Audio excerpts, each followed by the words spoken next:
We're good. Good? We're rolling. All right. First thing we're gonna look at, it's not listed in text, it's the law of short side domination.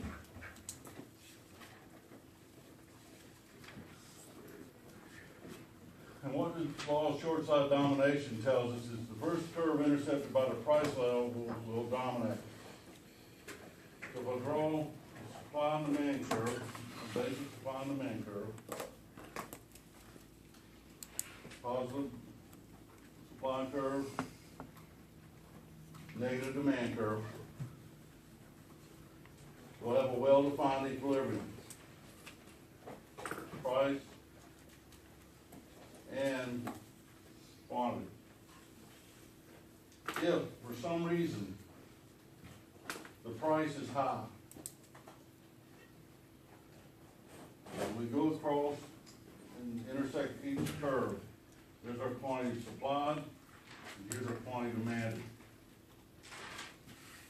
The business defines the supply curve, so they're telling us, if you're willing to pay more, we're gonna make more, right? Well, if the price is high, they're gonna say, okay, we were gonna make this quantity, but now we're gonna make this quantity. But the consumer says, I could care less. I don't care that you're producing those extra goods. I'm telling you, by my demand curve, that if you charge this much, that's how many I want. So there's gonna be a shortage of goods.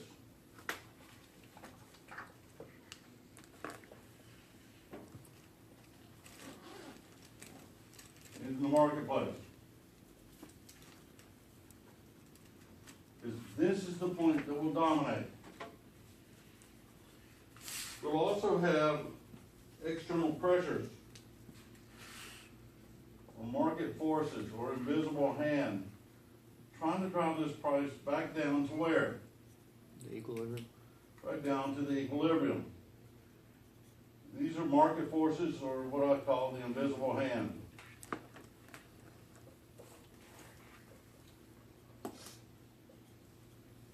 Okay? And let me go ahead and tell you the three invisible forces.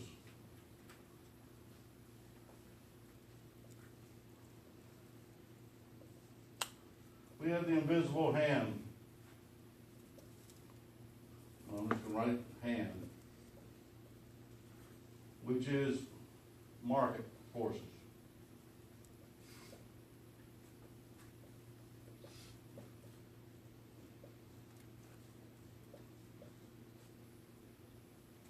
That means if you just let the market be, this is what's going to happen.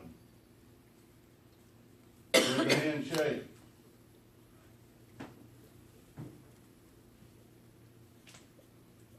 Which is social forces.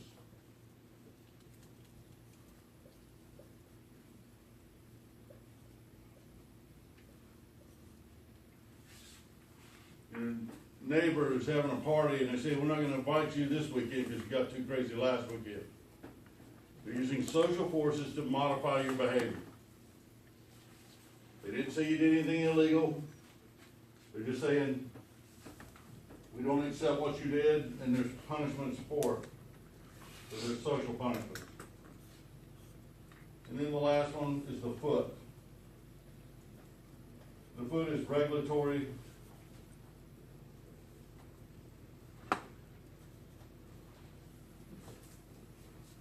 Legislative. Now, a lot of the regulatory and legislative laws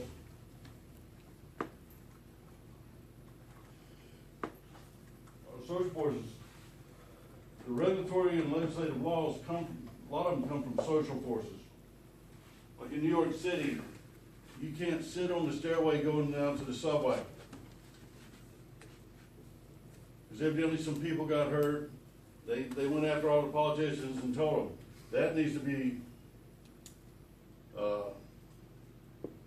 legislated, or that needs to be a regulatory action, where if anybody gets on there, they get a fine.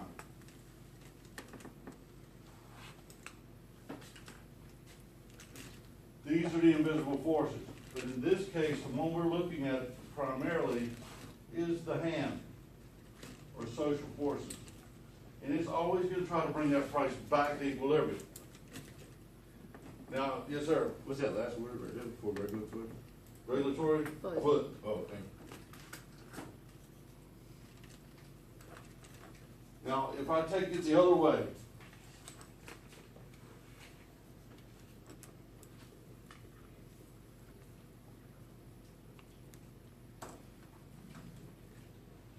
we have a positive supply curve, negatively sloped demand curve, and a well-defined equilibrium.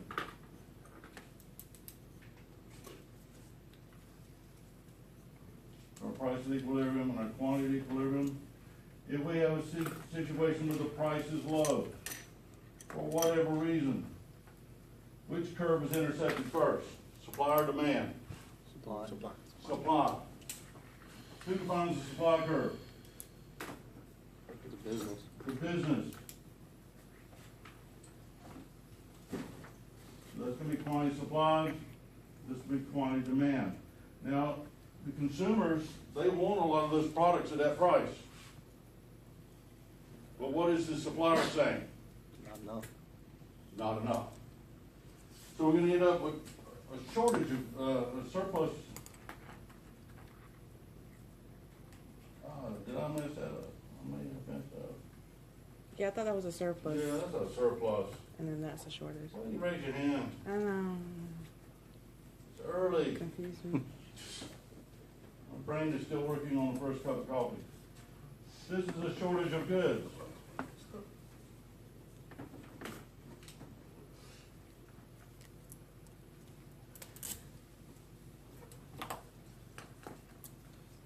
Okay? Same thing, we're gonna have invisible forces trying to take it where? Up. Up. To where? The equilibrium. Back up to the equilibrium. So we have the hand down here trying to push it back up. If there's nothing impeding it, it will take it back up. In the textbook, they talk about binding and unbinding, or unbonded. If it's unbonded, that means the price just started high and it's being brought down. If we say both of these are unbonded, the hand will take charge, and it'll bring those quantities and prices back into order. Now, when we look at this, we have a shortage of goods on one side, surplus on the other. How do we get this price back down? What is done to get that price back down to equilibrium? How do they sell their product? Lower the prices. They lower the price. And as they lower the price, it brings it back to equilibrium. In this case, the consumers are going to start bidding for the product. Look at what's going on now with generators. Find one. You have to be willing to travel to get one now. Find water. One of 3 places to get water. They were taking cases of sparkling water. I don't really have to have water because I've got a well, but I'd like to have some in the house. But if there's a shortage of goods, the price has to go up. Now they have anti-gouging laws. In the state of emergency, you have the anti-gouging laws. But my concern is, if we have a situation like we have now, we have P&Q, say this is generators.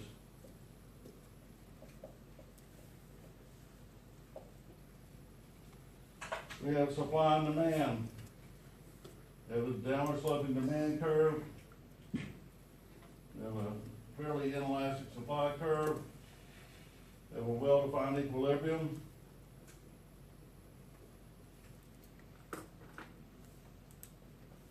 As the storm gets closer, what happens to the demand for generators?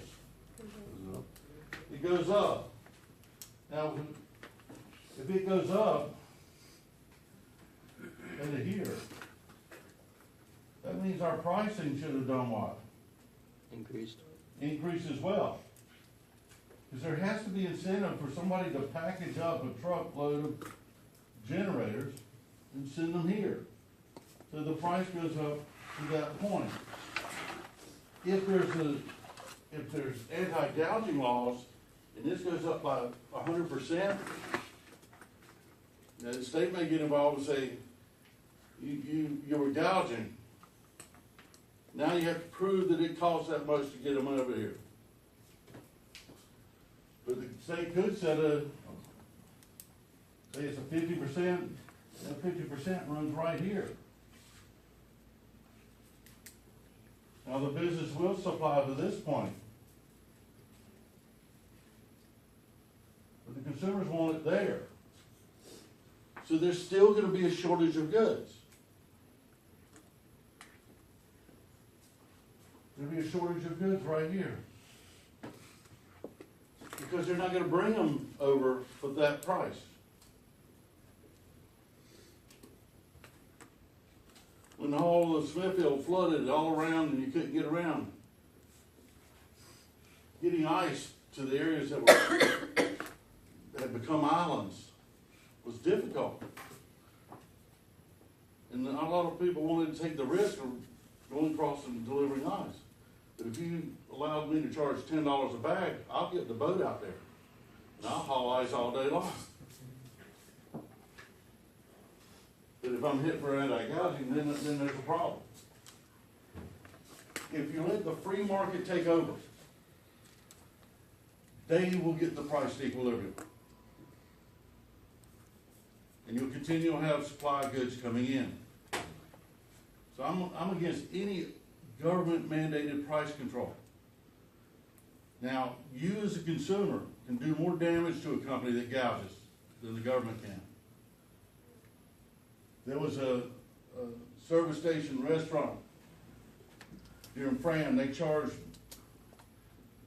it was like $6 or $7 a gallon for gasoline. I just need gasoline to run chainsaws. I had to have it. He didn't even let it run through, it ran through the pump, but you had to ignore the value on it. He'd multiply it and get the price on it, on his little calculator. I never stopped at that store again. And I know a lot of people that never stopped at that store again. It changed hands. People still don't stop at that store.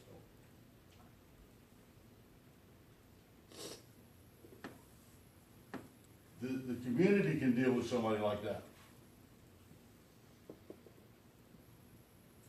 There was one community I read about that was,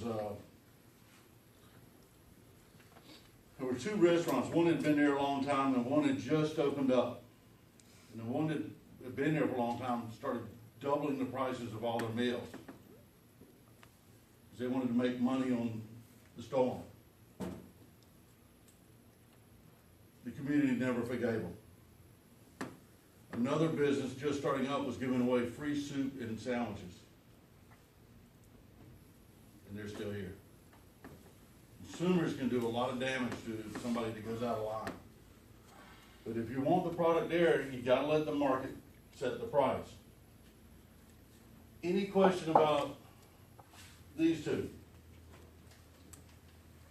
Just remember, this is the first point. This is the first point. In both cases, what happens to quantity? Down. It goes down.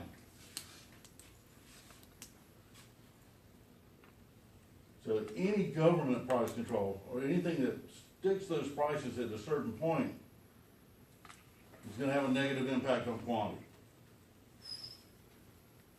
Okay? No questions about this? I'll erase it.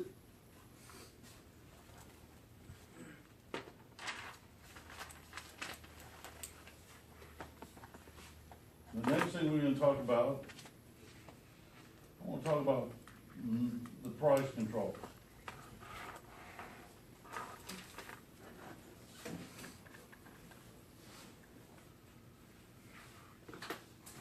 We We have two different types. We have the floors and the ceilings.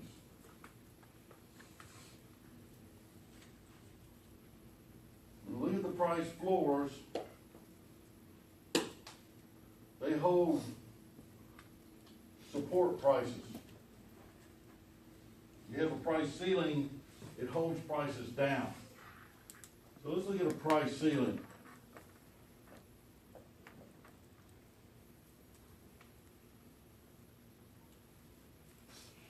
Go right here, P and a Q. I think the example they use in the book is apartments. I'm going to go New York City apartments.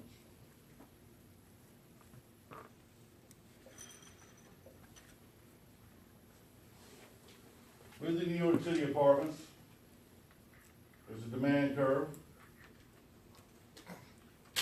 and there's a supply curve. And what we see here is a well-defined equilibrium. There's a price at equilibrium, or quantity at equilibrium. What happens with rent controls, it started in New York City toward the end of World War I, World War II, with all the immigrants coming in, they wanted to control the price of apartments. They didn't want them to go through the roof. So they instituted a rent control board, and they established what a landlord can charge a tenant when they enter the contract and when they go from year to year. What has happened over time? The Rent Control Board, which is made up of a lot of renters and elected officials that don't want to see the rent going up, because that means they lose votes. They don't let the rent go up at the same rate as inflation.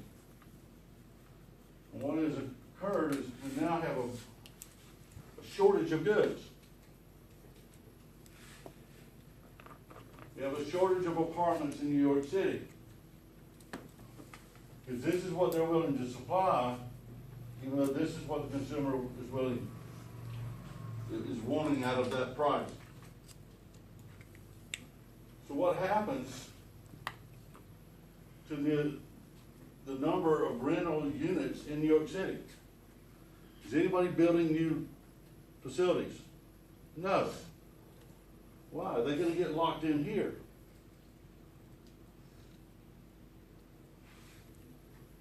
If you're owning a building, are you going to spend a lot of time taking care of it?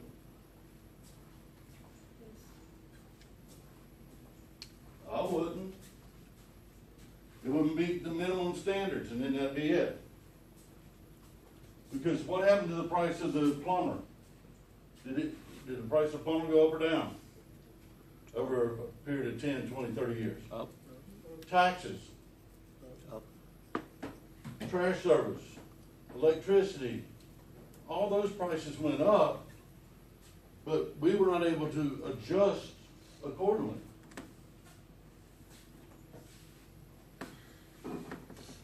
If I have a rental unit and I know if it's on fire and I know everybody's out of it, I'll lay down in the road in front of those fire trucks to slow them down. I want it to burn to the ground. Then I'll rebuild it as a condo. If you go to the New York Times and look at condos, it's according to where you're located. If you're in a prime location, you can get $1 million plus for about 1,000 square feet. And then you don't have to worry about the rent control board.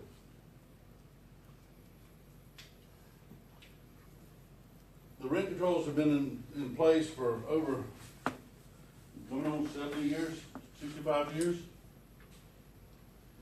There are individuals that were there when the rent control started that have premium apartments in premium locations that are paying dirt for them. And they're subletting. They're having all their mail sent to their apartment, and then it's bulked up by whoever's a tenant, and they send it down to them in Florida while they retire. They're taking apartments that they're paying $500 a month for and renting them for $3,000, $4,000, $5,000, $6,000 a month. We sold that, which is illegal. All I can tell you is if they ever start looking at eliminating rent controls in New York City, I advise everyone in Johnson County to stay off I-95. Because there'll be a lot of white-haired people coming up from Florida, going back to New York City and begging them to keep the rent controls in place. They'll drive up with their Lincolns and Caddies and Beamers and everything else. When they get up there, they'll go to the thrift store and buy junky clothes and tell them, we're gonna starve to death if you take the rent control off. Because they're making money on it. They have no risk. The only risk they have is to lose their apartment. If they can make $5,000 a month on it while they're in Florida, so be it. Big deal, they kick them out. This is a price ceiling. It protects buyers from unfairly high prices. Protects buyers from unfairly high prices.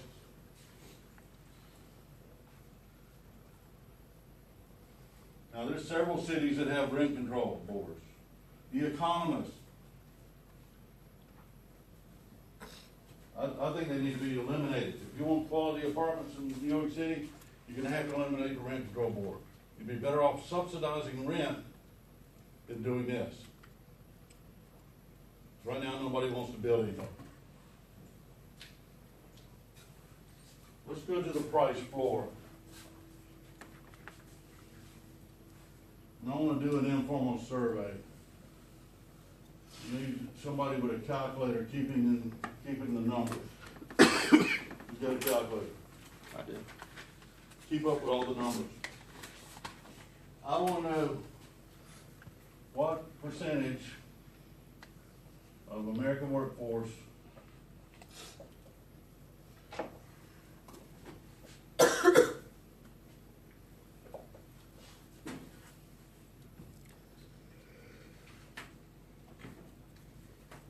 is at or below minimum wage. What percentage? Now I want to go around the room and I want you to tell me what percentage of the American workforce you believe is working for or at minimum wage. What percentage of the American workforce? 35. 35%. 40. 45. 15. 30. 30. 30.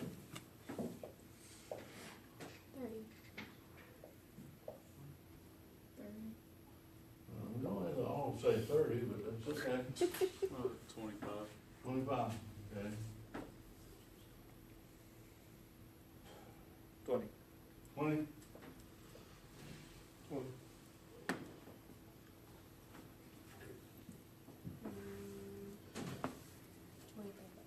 How much? 23? 23. 55. 50.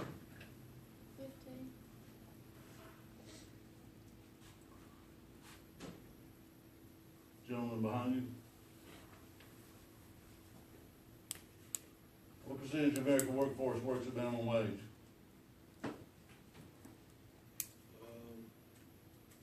30. Back row? 35. 35. 40. 20.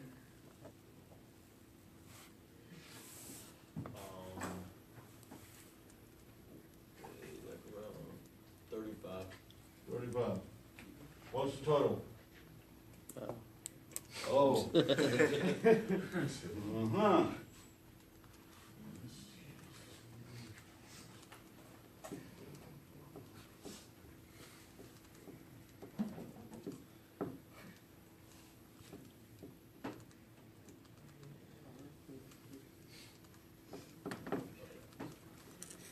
there's 1, 2, 3, 508. 508.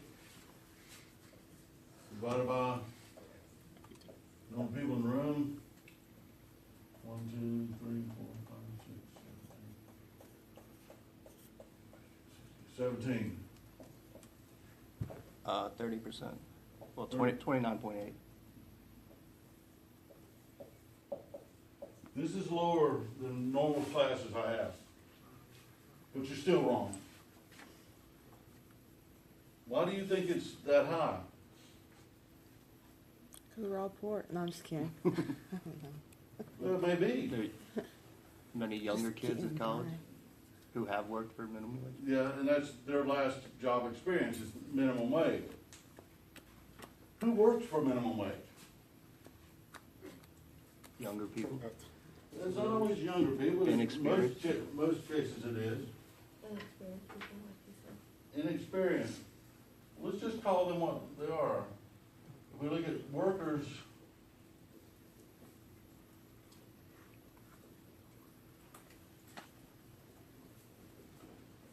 and we're talking about unskilled labor.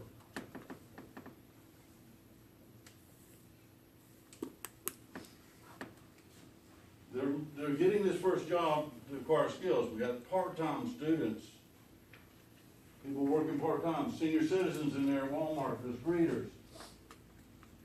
But even they are above the minimum wage. But let's look at minimum wage, because that's not it. It's between 4 and 5%.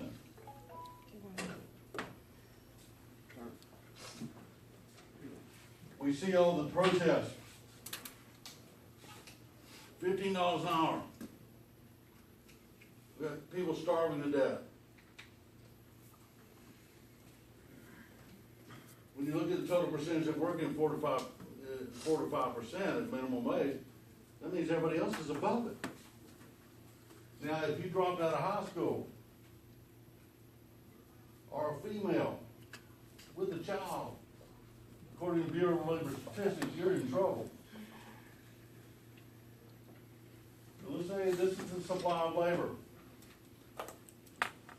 Now you are the seller of labor. You're the one selling your hours of employment, labor. The business is demanding your services. And what happens with minimum wage? We have a price with minimum wage that's higher.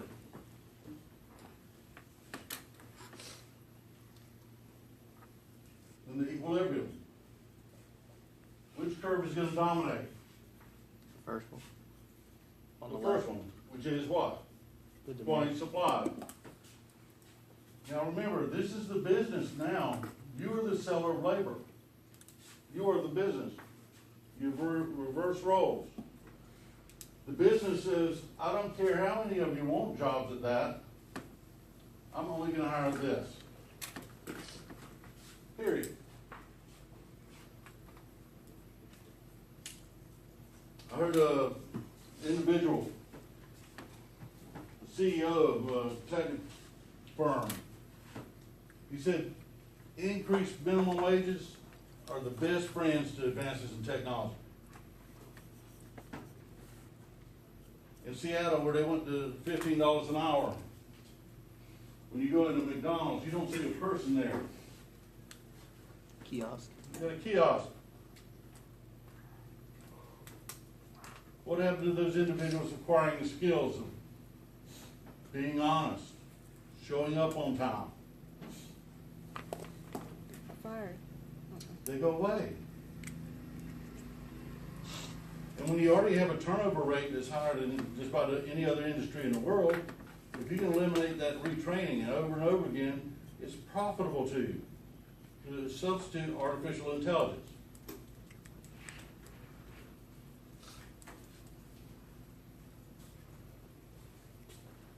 So if we raise it again, if this is our current minimum wage and we raise it to here, what happens?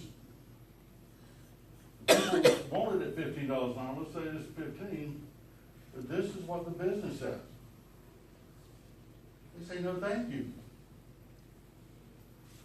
And the number of workers that they hire, that unskilled workers, they don't hire them. They just don't hire them. Now, you'll hear all the people, the pundits that want minimum wage to go up, they're gonna tell you all the quality of life of everybody's gonna go up, and there's no real impact on the unemployment rate.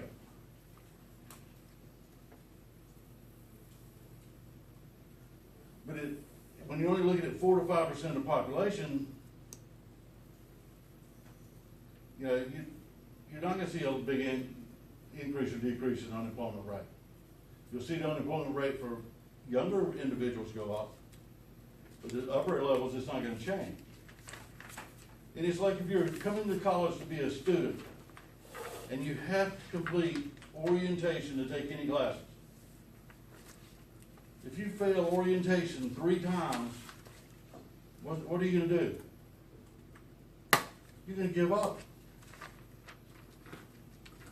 That should be the easiest class you ever take, orientation. It should be fun. It shouldn't be a chore.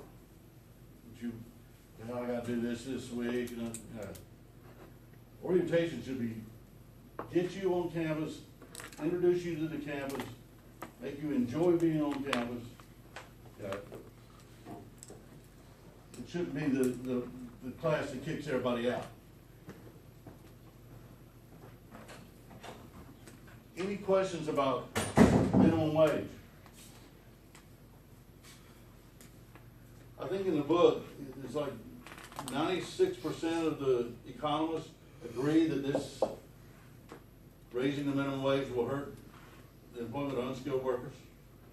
Only 1% disagrees, and his name is probably Paul Krugman. He's an economist. That's okay too. But this is a price floor. Just remember, it's trying to hold the prices up. The ceiling's trying to hold prices down. Any questions on this? All right. Let's go to taxes.